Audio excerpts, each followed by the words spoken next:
My name's Justin. I'm a pharmacist, transition of care, clinical pharmacist specialist over at the Audubon campus.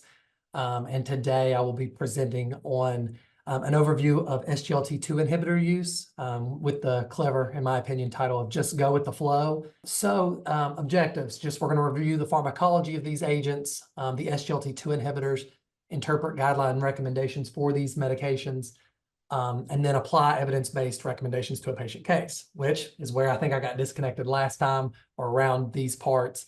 AH is our patient. He's a 61-year-old male that presents to your clinic following a recent hospitalization where he was experienced ongoing shortness of breath and lower extremity edema. I just want to check. It looks weird. Can you all still hear me? Yes, sir, we can. Okay, I wanted to make sure that nothing had dropped again. During the stay, he was evaluated for ischemic heart disease as well as heart failure. An echocardiograph was then performed, which revealed a left ventricular ejection fraction of 35%, and at that time, the patient was diagnosed with heart failure. At discharge, he was prescribed, and his medication list was adjusted to carvedilol 6.25 milligrams twice daily, losartan 25 milligrams once daily, as well as furosemide 20 milligrams daily. So this will get us started, and again, we'll circle back to AH throughout the presentation. So the sodium glucose co-transporter 2 inhibitors, and for the rest of this presentation, I will just say the SGLT2 inhibitors. These medications came to market for the management of type 2 diabetes, and this slide or this Venn diagram really shows how they've evolved and kind of expanded into some other disease state management. So really at this time, they can be used for the management of type 2 diabetes, plus or minus ASCVD. ASCVD is defined as a history of acute coronary syndrome or myocardial infarction, stable or unstable angina, coronary heart disease with or without revascularization, other arterial revascularization, stroke, or even peripheral arterial disease. So we'll go over some of the evidence around where that kind of dives in, but really it's for patients that have diabetes with or without that additional ASCVD component. They also now have a role in chronic kidney disease. We'll touch on that a little bit later in the presentation. And then definitely heart failure, which is what this presentation really kind of focuses on. I do want to make one point of clarification. At this time, they are only for type 2 diabetes, not type 1, and they are actually contraindicated for the use in type 1 diabetes. So mechanism of action, just from a high-level view, on the left of the screen, you'll see the typical diabetic nephron. On the right, you'll see the diabetic nephron with the inhibition of the SGLT receptors. And so the SGLT2 receptor is expressed predominantly in the proximal tubule and is responsible for the reabsorption of about 90% of the filtered glucose in the body. By blocking this receptor in the proximal renal tubules, these SGLT2 inhibitors function to reduce the amount of reabsorption and filter glucose from the tubular lumen and lower the renal threshold for glucose. So I know that was pretty heavy, but really what that means is we're blocking the reabsorption of glucose, which explains how they work for the management of diabetes. We're filtering glucose out, thus hopefully having a heightened level of glycemic control. For chronic kidney disease, there's an accompanying sodium excretion, which reduces the intraglomerular pressure. But really at this time, when it comes to heart failure, the mechanism of action or why they provide benefit in these patients is not clearly defined. In the 2022 heart failure guideline updates, they did attempt to have some proposed mechanisms for why this benefit exists, most notably by enhancing diuretic effect, leading to reduced cardiac preload, and ultimately a reduction in cardiac remodeling. That seems to be the most prevalent or the most commonly explained rationale for the benefit, but there's also some supporting evidence around improving the myocardial energy efficiency, improving sensitivity to diuretics outside of this therapy by itself, as well as having a positive impact on arterial dilation and reducing cardiac fibrosis. So a couple of reasons that could explain why, but still at this time, it's not completely well understood. We just know that it works, and we'll dive into that evidence throughout the presentation. So looking at our SGLT2 inhibitors, these are the 5 currently on market. There is empagliflozin, dapagliflozin, canagliflozin, ertugliflozin, and sotagliflozin. So hopefully this is where we're starting to pick up on where that title makes sense. Very similar naming structure across the class. having that flow component in there. Those are your SGLT2 inhibitors. I do want to make a note that sotagliflozin is the new kid on the block, and it does inhibit both the SGLT2 receptor as well as the SGLT1 receptor. So it is a little different than the counterparts, but still does inhibit that SGLT2 receptor itself. So let's quickly look at these medications. With regards to the dosing and adjustments for these medications, you're going to see a consistent theme across the class. For the management of diabetes, type 2 diabetes, with or without ASCVD, you're going to see where the patients will be started on a lower dose and titrated to a higher dose based on tolerability as well as desired glycemic achievement. With all of these, there are set renal thresholds based on the patient's eGFR that we must be aware of when we're looking to either start these medications or continue these medications for safe and appropriate use. However, with heart failure, when these medications were studied in their respective trials, the renal threshold was much lower. And so as recently as this year in the 2024 American College of Cardiology Expert Consensus Pathway, they updated their recommendation and they actually totally removed the eGFR threshold for empagliflozin. At this time, the lower threshold still exists for dapagliflozin, but in that respective study that we'll talk about shortly, there was even some theorized notes that there may be benefit below the renal threshold of 25 milliliters per minute, but you can still see that that is much lower than the renal threshold for the diabetes. Another note with heart failure, the dosing for empagliflozin and dapagliflozin are set. There's no titration instructions. Interestingly enough, it's the starting dose for empagliflozin and the maximum dose for dapagliflozin. Those were the doses that were selected in their respective trials. Should make it easy to remember. If we are starting these medications for heart failure benefit, 10 milligrams is going to be the dose that we're looking to do versus the alternative titration schedule above. These two are the ones that we'll keep circling back to, given some of the evidence that supports their use as well as their FDA indications for the management of heart failure.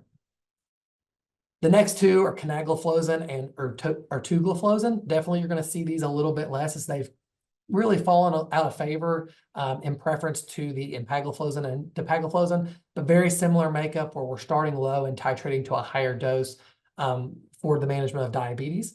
I do want to draw your attention for ertugliflozin.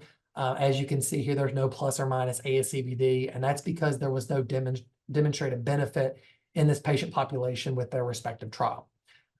Similarly, as we look at the heart failure with reduced ejection fraction, there's actually no specific recommendations, and the recommendation does exist to consider alternatives because of the lack of demonstrated benefit in the heart failure population. So when we get to the guidelines, they do talk about the SGLT2 inhibitors as a class effect with regards to heart failure benefit. But typically we're going to be pointing toward those empagliflozin and dapagliflozin options because of their demonstrated benefit and their clinical trials. So sotagliflozin, again, new kid on the block, again, has the dosing titration. Interestingly enough, that was implemented in its heart failure study. That is because in that respective study, and we'll talk a little bit more about it later, they did include type 2 diabetes as one of the inclusion criteria. So at this time, we use sotagliflozin for patients that have type 2 diabetes and heart failure, not just heart failure alone. So the renal threshold is similar across the two arms. There is a last note for potential stroke reduction, and that's due to some of the post hoc analyses in the phase 3 trial for this medication that demonstrated potential additional efficacy of this medication in reducing stroke for study participants that had type 2 diabetes, chronic kidney disease, and at high risk for cardiovascular disease. So definitely something maybe to keep on our radar if there's ever a place in therapy that it could potentially carve out separate than the others. But it is important to note that the stroke risk or that stroke component is wrapped into the ASCVD benefit. And so that is something that the other medications, if they demonstrated that benefit, should have an effect on as well. But if there's a place for sotagliflozin, that may be something coming down the pipeline in the future. So the American Diabetes Association Standards of Care, I know we're going to speak mainly on heart failure management with these agents, but I did want to touch on this quickly, given these medications initially came to market as diabetes medications. And this is something that they release basically every year, looking at the use of glucose-lowering medications in the management of type 2 diabetes. And really, this is a very busy slide, but you can kind of see on the left, they're splitting it up between the goals. If the goal is the cardiorenal risk reduction in high-risk individuals with diabetes, it's kind of shifting you to think on the left side of the screen. Versus if it's just for the achievement and management of glycemic goals, then you're going to shift to the right side.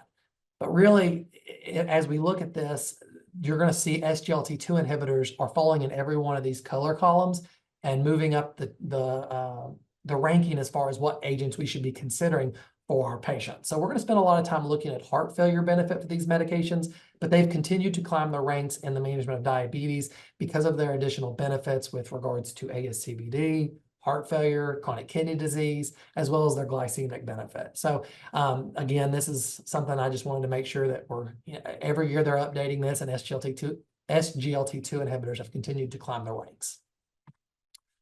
They specifically have a cardiovascular section, and like I kind of alluded to, the SGLT2 inhibitors are recommended in patients that have established ASCVD or ASCVD risk factors. That includes end organ damage, such as left ventricular hypertrophy or retinopathy, or if they have multiple risk factors. And some of those are listed there. And most of our patients, if they have diabetes, a lot of times some of these other concurrent disease states are going to be roped in along with those with diabetes. So it makes it pretty easy to make SGLT2 inhibitors a higher option for us. And then one of their recommendations is, because of the trials and the new evidence, the SGLT2 inhibitors are now recommended for patients with established heart failure to reduce the risk of heart failure, hospitalizations, and exacerbations, which leads us to the 2022 heart failure guideline update. Heart failure, this slide was on there for formality. We know heart failure, complex clinical syndrome with symptoms and signs that result from any structural or functional impairment of ventricular filling or injection of blood. From an epidemiology standpoint, we know heart failure leads to a mortality increase as well as hospitalizations, and some of those recent numbers are listed there. Notable causes, there are definitely some modifiable as well as non-modifiable risk factors and causes of heart failure. So it's nice to know kind of what led to this outcome for our patients, and some other things that we can maybe do to better serve our patients. Typical signs and symptoms include dyspnea or shortness of breath, lower extremity edema. Those are our telltale signs. And then some additional information regarding the initial and serial evaluations with laboratory monitoring and appropriate workup are discussed in section 4 of these guidelines. If you've never used these guidelines before, they are pretty user and reader friendly. I definitely found it pretty easy to navigate, looking at the updates and finding what would be applicable to place in this presentation. So it's just something to keep in mind. Section 4 is going to be that section for really the appropriate workup.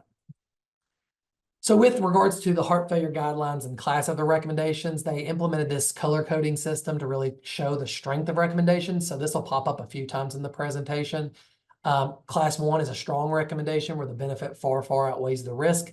Going to class 2A, or a moderate strength recommendation, where we're pretty confident that the benefit outweighs the risk, but not quite as confident as class 1. Class 2B is a weak recommendation where we think it is, but the benefit may just be slightly more impactful than the risk. Class 3, either no risk, or class 3 with harm means the risk outweighs the benefit. So I've tried to use this as a color coding guide for some of the later slides in the presentation. So I just wanted to introduce that now. A new section with regards to the heart failure guidelines, there was an update in our classification. So previously, we knew heart failure as either you had reduced ejection fraction or you had preserved ejection fraction. So systolic heart failure versus diastolic heart failure. And so the guidelines, we've done so well in the management of heart failure that it's led to some new considerations with regards to the classification. And so in this new iteration of guidelines, there was the introduction of this middle section. So we still have the reduced ejection fraction, or HFmrEF, for left ventricular ejection fractions at 40% or less. We still have the preserved ejection fraction, or HFpEF, at 50% or greater. The new section is this area mildly reduced ejection fraction. and that's if the patient's ejection fractions are falling in this range of 41 to 49%. And the reason this came to fruition is with some of the evidence, we were able to see a little bit more or additional benefit for patients that were falling into this range with some of the medications. So it led to a new classification so that we could appropriately provide guidance on how to manage or how to treat patients that have mildly reduced ejection fractions. So another update that they provided after the initial assessment, after patients fell into this category of HFrEF, HFpEF, or mildly reduced, they started to look at, okay, well, how do they look after their ejection fraction may change? So that led to, in the serial assessments or the follow-up assessments, if they previously had HFrEF, they could either stay at HFrEF if their ejection fraction remained below that threshold, or they could potentially get to where they improve and their ejection fraction is above that threshold. And that's where they fall into this new classification called heart failure with improved ejection fraction, which is what that IMP stands for. So again, another newer section to the heart failure guidelines and a new thought process behind how we manage these patients. For mildly reduced, it's pretty cut and dry. You either stay at mildly reduced, it could progress to reduced ejection fraction, or it could even improve to what we now consider preserved. And similarly with preserved ejection fraction, it could stay preserved or it could diminish where it would fall into one of the other two categories. So mainly the big reason for this slide is to try and explain how that improved ejection fraction came to fruition, because there was a lot of question marks and really questions surrounding how do we treat these patients that were previously reduced and now are considered improved. For staging of heart failure, so the American College of Cardiology stages heart failure. These stages emphasize the development and the progression of disease. So when we're looking at stages, as we move down, the progression gets worse. So at stage A, we're at a risk of heart failure, but without symptoms or structural disease. B still doesn't have symptoms, but does start to have evidence of structural heart disease demonstrated by increased filling pressures or additional risk factors. C is where we start to see symptoms, and then D is the worst, where it has the marked heart failure symptoms that can interfere with daily life. So most of the time when we talk about heart failure, the New York Heart Association functional class is something that comes to the forefront of everybody's mind, and how do we characterize their symptoms. And that's exactly what that classification is. So this is basically looking at how this heart failure would progress, and the New York Heart Association is talking specifically about the functional capacity of the symptoms. And so it's 1, 2, 3, and 4. And some of the studies, I'll go over kind of what patients were included. But as we kind of move from 1 to 4, the symptoms get more severe that can interfere with daily life at a higher level. So this circles us back to AH. It's been a while since we've talked about them. So this is the first question. He is following up. This is the first visit. Again, his echo was performed, revealing a left ventricular ejection fraction of 35%, and he was diagnosed with heart failure. The question is, how would we classify his heart failure at this time based on that initial assessment? Is it HFrEF, HFpEF, mildly reduced, or improved? And I'll give you guys a few seconds. I was going to say, Emily, does this have do we have a question or a poll or no? We do. We have one person so far. Okay. I didn't see it pop up, so I wanted to make sure. There we go. We have 2. There it went. All right. Can you see the results? So I can see the results. So with this specific example, given that it was an initial assessment, this patient would fall into that category of the heart failure with reduced ejection fraction, because it is below that 40% threshold. If they were above 50, that would fall into the HFpEF. And then at our serial assessments, if we were to recheck the ejection fraction, they may fall into one of the improved care or heart failure with improved ejection fraction, or if they were between 41 and 49, they would meet that mildly reduced. So the best answer for this specific question would be heart failure with reduced ejection fraction. So that leads us straight into the management of this. When we think about, or when we look at the recommended pharmacologic treatment, this is really starting to begin on that stage C of heart failure when patients actually begin to have symptoms. Stage A and B, we're not really having symptoms yet, so we don't really treat heart failure, but the recommendation is to just manage concomitant disease states with appropriate therapies, such as SGLT2 inhibitors if they have diabetes. So something to keep in mind that when I'm talking about heart failure management, it's for those patients that actually have symptoms and evidence of structural disease. The guidelines recommend 4 pillars now, which are all class 1 recommendations. So just as a reminder, that's that green section, the benefit greatly outweighs the risk. You have your RAS inhibition with your ACE inhibitors, your angiotensin receptor blockers, or your angiotensin receptor neprilysin inhibitors, or your ARNIs. These are to be used either or, not in conjunction. That's the first leg. The second leg is evidence-based beta blockers, either metoprolol succinate, carvedilol, or bisoprolol. This is a shameless plug that if we have patients with heart failure with reduced ejection fraction and they're on a beta blocker that is not one of these 3, even metoprolol tartrate, this is a great opportunity to be able to transition those patients to an evidence-based beta blocker so they continue to have the morbidity and mortality benefit that we know exists with these therapies. Mineralocorticoid receptor antagonists, most notably spironolactone, and then SGLT2 inhibitors have now carved their spot into this therapy management as well, which is depicted here on this Google image that I was able to snag, just to kind of demonstrate how they're all considered to be important in the management of HFrEF. So now we're going to dive a little bit into the clinical trials. I'll have this layout on all the slides that are talking about the respective studies. I'll have the study population, the intervention, the primary outcome that they were looking at, what the results of that outcome were, and then the conclusions from the author. So for the first study, which was in 2019, the study was named DAPA-HF. They enrolled patients that had a New York Heart Association of 2 to 4, so basically those that had a little advanced symptoms. It is important to note that most of these patients were in the 2 to 3 category, and I'll explain a little bit of that later in the presentation. All the patients that were enrolled were considered to be on optimal GDMT. GDMT is guideline-directed medical therapy, which is basically the other components of heart failure management. I think this is very important with regards to studying the SGLT2 inhibitors, because if they weren't on optimal GDMT and they were introducing an ACE inhibitor or a beta blocker, it would really muddy the waters to know whether or not the additional benefit that we were trying to achieve from the SGLT2 inhibitors were actually being done because of those agents and not from another medication. So at this point, every result that we see should be because of the addition of the SGLT2 inhibitor. So that's a very strong point of all of these studies, which is replicated across the ones that we'll talk about. It is important to note that the study population was primarily male as well as primarily white.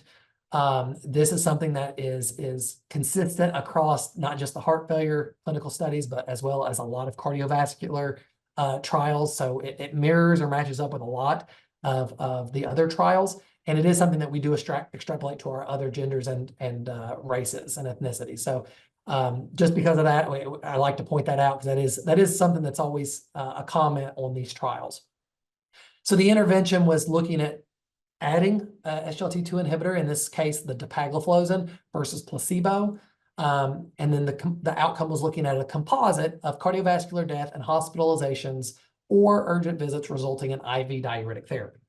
When they looked at the results, there was a statistically significant reduction in this primary outcome, as well as a significant reduction in the total hospitalizations for heart failure, meaning basically that the SGLT2 inhibitors made a difference. There was statistical significance behind the introduction of this medication.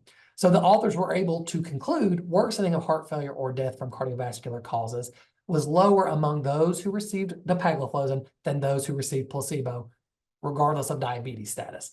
And so this was a big deal. It's the first time that we really were able to look at this class of medications and consider it as a cardiovascular agent rather than a diabetes medication by itself. So they actually, in these studies, were able to stratify patients with or without diabetes, and you saw very similar results in the patients that did versus did not have that diabetes diagnosis. So this is truly for heart failure benefit. Usually when one study comes, another one is following, and that's what happened with the Emperor reduced model or trial. It was in 2020. Very, very similar makeup, as you can see, based on the inclusion criteria or the study population. Basically, for every aspect, it was very similar makeup. The intervention was empagliflozin versus placebo. Again, a composite of cardiovascular death and hospitalizations. And then the results, again, was a statistical significant reduction in the primary outcome, as well as the reduction in total hospitalizations. So their conclusion, like before, was that this medication reduced the risk and total number of worsening heart failure events with benefits seen early after initiation. So again, they were trying to get that additional plug in on what their medication did well. And this was basically, they were able to see that immediately following the introduction of this agent, we were starting to see some benefit in heart failure therapy and heart failure management for our patients. So something that we definitely try and push in my role is trying to delay or kick the can on when do we introduce these medications if they're otherwise stable and a candidate and indicated for this therapy. These trials do support the use of go ahead and introducing that. So I did include the most recent, the Soloist WHF trial. This is the respective one for sotagliflozin. I did briefly mention this earlier. The big difference between this one and the previous ones is their inclusion criteria was only for type 2 diabetes patients. So they didn't go for that regardless of diabetes status. They did include only patients with concomitant diabetes as well as their heart failure. But the big thing they were looking for with this trial is it was the first randomized controlled trial to show the initiation of an SGLT2 inhibitor in acute heart failure in stable patients, either prior to discharge or shortly thereafter. So this is something in my role as a transition of care pharmacist that I definitely point to, and I can say, hey, like, this is a good time to get it. They're a stable, and we can go ahead and safely introduce these medications without much concern for side effects. The primary outcome was very similar to before, and again, had very similar results. Their conclusion was basically the same, except it did have to include the caveat for it was patients with diabetes. It is important to note that this trial did have a statistically significant increase in the risk of diarrhea and severe hypoglycemia. That has really never been demonstrated in any of the other heart failure trials. Diarrhea is something I never really looked to expect with these medications. And hypoglycemia is a side effect that all diabetes medicines carry, but with the SGLT2 inhibitors alone, it's pretty insignificant or pretty low risk. The recommendation or the thought process is if it's in addition to other medications that can lower the glucose, such as like insulin. That's where we really put a caveat about watching for hypoglycemia. So that was something in this trial, but again, has not been replicated in the other heart failure trials that we talk about or that we use to update our guidelines. So back to AH. 3 months later, AH returns to your clinic. His repeat echo reveals a left ventricular ejection fraction of 38%. All the labs and vitals are within normal limits. His medication regimen now includes carvedilol, 6.25 milligrams twice daily, losartan 25, furosemide 20 milligrams. And then at last visit, we went ahead and we added spironolactone 25 milligrams as well. So at this time, what would you like to initiate as far as for the pharmacologic management of AH's heart failure with reduced ejection fraction? We've got dapagliflozin 5 milligrams daily, empagliflozin 10 milligrams daily, canagliflozin 300 milligrams daily, and then ertugliflozin 15 milligrams daily. And I'll give you guys a few minutes to do that.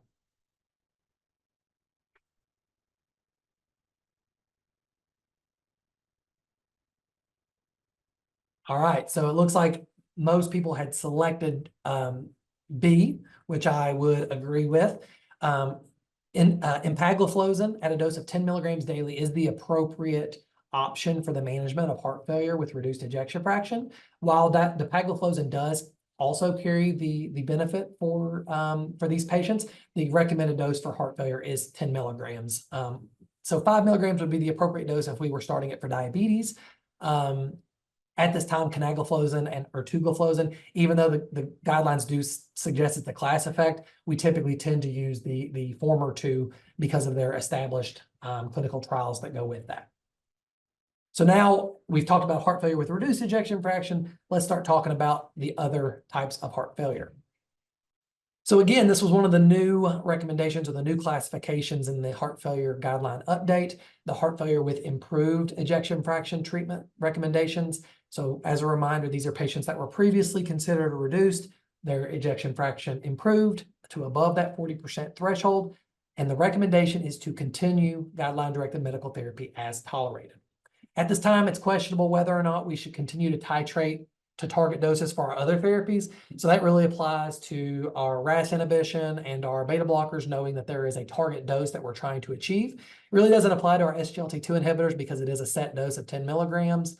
But we do, so we don't really know if we should continue to titrate the others, but what we do know is that, or we have evidence to support that if we stop these therapies at this point in time, it's correlated with worsening ejection fraction as well as symptoms. So again, the recommendation is to continue the course, which I think is important to note because we all know that patients, a lot of their goals is to come off medications at times, and this is a good point to make for them that, hey, like our heart failure is still there, it's improved, but we're able to manage it and we're doing so effectively with these therapies, and stopping it may not be in our best interest.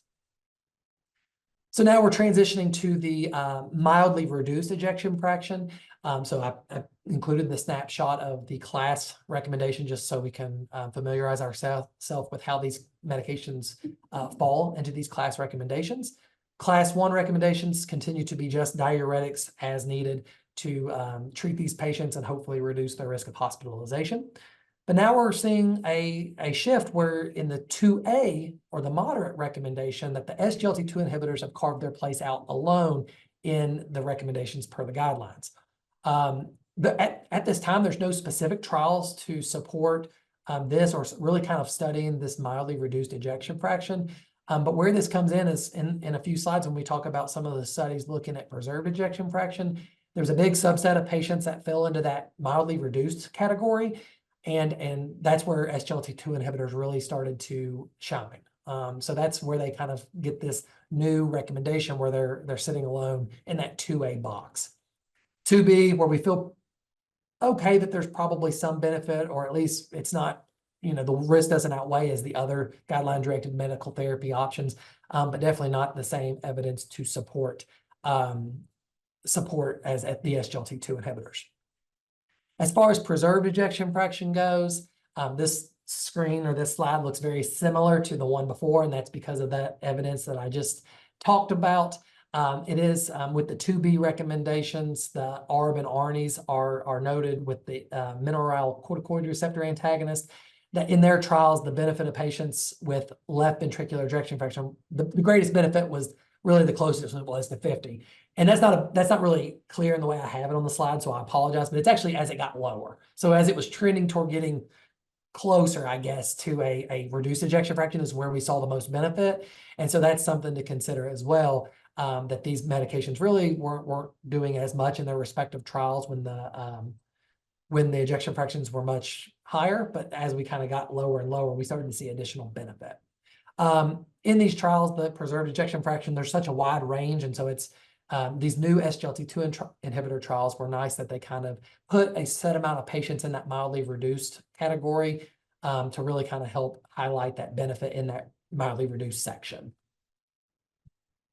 So this is the first one that showed up. So this time the empagliflozin group was the first one to go. This is the Emperor Preserved trial, which was published in 2021. Very similar makeup to before, a little bit greater representation from the female arm in this study, closer to a 50-50 split, which is great. You can see there in the top section that the mean ejection fraction was 54%. So considered to be preserved, definitely by that definition. But basically they included anybody above 40. And so there was about a third of the patients that fell into that mildly reduced section. And so we were looking at a third that were in the mildly reduced, and then 2/3 that were above that 50% or a true definition of preserved ejection fraction. So similar intervention, similar composite score. And then as the result, there was a significant reduction in the primary outcome of that composite of cardiovascular death and hospitalizations. This was mainly driven by the significant reduction in total hospitalizations. And that's why at this time, it's still considered to be a class 2A recommendation, because it really decreases the hospitalization rate with these patients. There was also a significant change in the patient's KCCQ score. And what that is it's the Kansas City Cardiomyopathy Questionnaire, which basically is a questionnaire that highlights patients' symptom burden and their overall perceived heart failure, or their burden that they perceive for their heart failure. Conclusions on this one was the empagliflozin reduced the combined risk of cardiovascular death or hospitalization for heart failure in patients with a preserved ejection fraction, again, regardless of the presence or absence of diabetes. So again, there was no diabetes requirement. These were patients that were diagnosed with heart failure with preserved ejection fraction or mildly reduced, and led to these outcomes. Then that led again to the DELIVER trial, which was published in 2022. Very similar makeup. It was just with the dapagliflozin arm. Very similar primary outcome that they were looking at, as well as very similar results that they demonstrated. Both of these trials had a pretty great number of enrollees. They had almost 6,000, or this one had over 6,000 patients, and empagliflozin had nearly 6,000. So a good amount of patients to get these findings, and they were conducted over a 2-year period. So definitely trials that were able to kind of provide a lot of insight to the management of these patients. Since our heart failure with preserved ejection fraction is such a burdensome disease state, we know that about half of our patients with heart failure do fall into that category. So we're back to AH. And 1 year later, he's doing well. He returns to the clinic, and then this repeat echo reveals a left ventricular ejection fraction of 52%. His labs are all within normal limits. His blood pressure is 102/66. His heart rate is 60 beats per minute. His regimen now includes the same medications. We bumped up the carvedilol to 12.5, and then we do have the empagliflozin 10 milligrams started from the last visit that he's remained on. So at this time, what adjustments would we like to make? Would we like to stop the empagliflozin, titrate carvedilol to the target dose of 25 milligrams twice daily, none at this time, or continue as is, or initiate digoxin 0.125 milligrams daily? And that took me a while to read it, so maybe we've already answered for this question.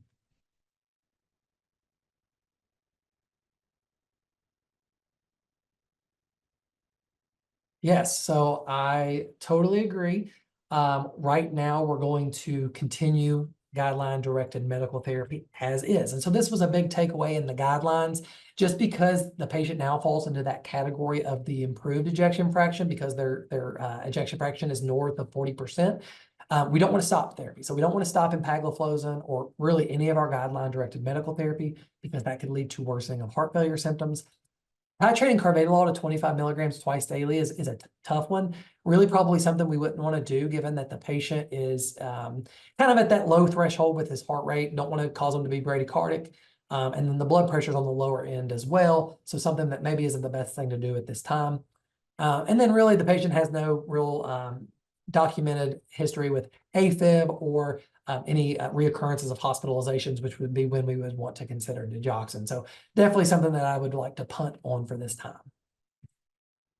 So some clinical pearls and some considerations. I briefly touched on this earlier, but in the studies, the classes that, or the New York Heart Association classes that most patients were included were primarily class 2 and 3. And so not that class 4, which is when patients do need to receive additional diuretic therapy or inotropic therapy like milrinone. And so at this time, the recommendation is for SGLT2 inhibitors to not be initiated on these therapies. So that's something to keep in mind if you have a patient that's hospitalized for milrinone initiation and they follow up and the SGLT2 inhibitor has been discontinued. That's likely why. Again, low risk of hypoglycemia. It's definitely okay to be used in combination with other agents for diabetes. If the other medications carry a high risk of hypoglycemia, that's when we may want to monitor or potentially make substitutions. So sulfonylureas, insulin, those higher risk medications with regards to hypoglycemia. They do carry a mild weight loss benefit. So another reason, a pro for these medications. Not as much as our GLP-1s, but they definitely don't promote weight gain, which can be problematic or something that patients want to avoid, as well as a mild blood pressure lowering profile. If patients come in and they're on TZDs like pioglitazone, saxagliptin, or alogliptin for the management of diabetes, I think this is an easy opportunity to get patients off of these therapies, given that they have evidence or histories of worsening heart failure symptoms, and get them on a more appropriate therapy.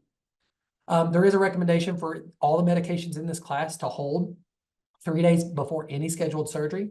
The main reason for that is because of the increased risk of ketoacidosis with these medications, and around taking too close to surgery can further increase that risk. There are some additional benefits, such as decreasing the risk of hyperkalemia, which we know can happen with our spironolactones and our RAS inhibitors, and then enhanced diuretic effect, which may lead to being able to use lower doses of loop diuretics, which is important when trying to create that balance with our preventing acute kidney injury. And as I mentioned earlier, there is an expanding role in the management of stable chronic kidney disease. So I can't really spend a whole lot of time on this. There could be a whole presentation devoted to the recommendations for chronic kidney disease, but there is evidence in several trials. Credence is for canagliflozin, DAPA-CKD is for dapagliflozin, and EMPA-KIDNEY is for empagliflozin, where they basically came to the outcome that SGLT2 inhibitors can be considered in both patients that have diabetic kidney disease, which is defined by the presence of albumin in their urine, or if they didn't have diabetes and were having a reduced or diminished renal function, such as an EGFR. The guidelines will say less than 75, but greater than 20, like I have depicted there on the slide, or if they have a urinary albumin to creatinine ratio of 200 milligrams per grams of creatinine. So another area where you may see SGLT2 inhibitors continue to be prescribed. Nephrologists are beginning to use these for patients for the management of chronic kidney disease to slow down the progression or the worsening of this. So that is something that's awesome with these medications. Some of the trials have been able to show a benefit, again, regardless if they have diabetes or not. And so another role for these medications for sure. One last note with this, a CKD versus acute kidney injury. With regard to these medications, not as much as the RAS inhibitors like our ACE inhibitors and ARBs. There may be a little slight bump in the serum creatinine when these medications are started. Up to a 20 to 30% is normal. So that's something I like to make prescribers aware of, so that they don't make a reflex discontinuation of appropriate therapies, thinking that it's a true AKI. Above 30% is something to be a good threshold to keep in mind, so that we don't potentially stop these medications abruptly. Or above 30% is a good threshold, mind you. Adverse drug reactions, I'll be honest, they are pretty darn clean medicines. They have an increased risk of genitourinary infections, which is something we've known all along. That goes back to the mechanism of action in diabetes, where they do flush out glucose through our urinary tract, which creates a nice living environment for bacteria and fungal infections. Increased urination patients may experience, which can be a pro for some, may be a con for others. I did put hypotension and hypoglycemia, but I put an asterisk because, again, it is pretty darn mild and not something to be overly concerned with. And then rarely diabetic ketoacidosis. If patients have symptoms of extreme nausea, vomiting, abdominal pain, or difficulties catching their breath or dehydration, that may be an emergent situation to seek medical attention. One last thing about the UTIs that I'd like to mention is I do tell patients typically, like, if they have one, I'm not going to swear these medications off yet. I usually, if it's something that they experience recurrent UTIs, then these medications just may not be right. But I don't like to necessarily say that one UTI was solely due to a SGLT2 inhibitor, but obviously that will be up to the prescriber's discretion.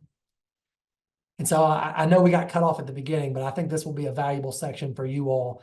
AH comes back after following you for 5 years.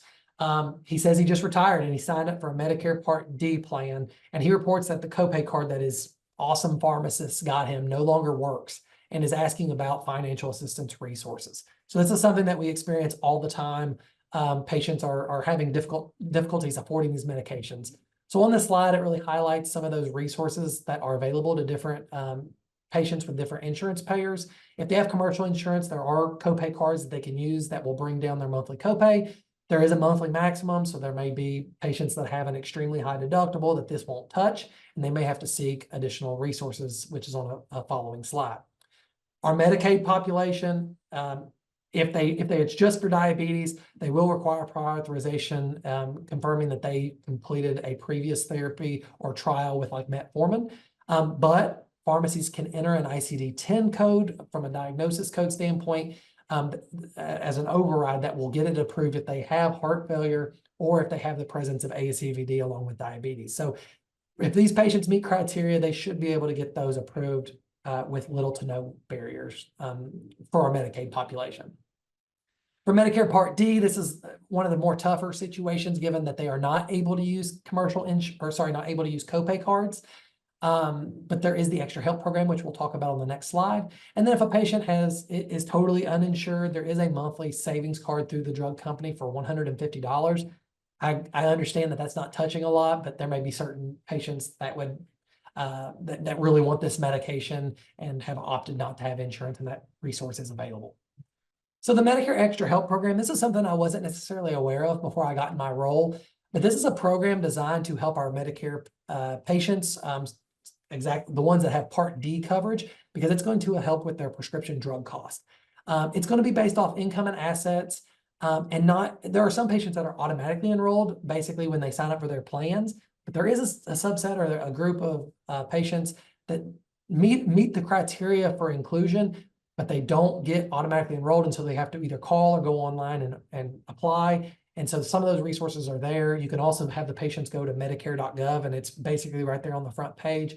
But if they qualify, it would bring down the cost of all their medications. Specifically, if you look at the brand name covered drugs, it's $11.20 a month. So this is something I give to all Medicare patients when they tell me in the hospital that they're having a hard time affording their medications as a possible resource.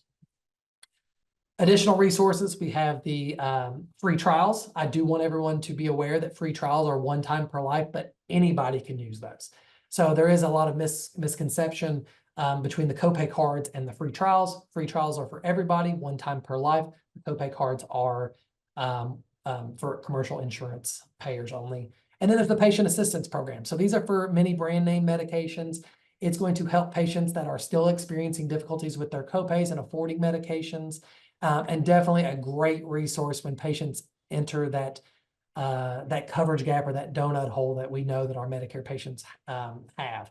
Because at that point in time, it does become a little bit, there's a financial association with the drug company, and there may be instances where patients didn't qualify before, but now they've paid so much and they do meet criteria for enrollment now. So definitely something to keep in mind, especially as we enter the fall months where most patients start to enter that donut hole period.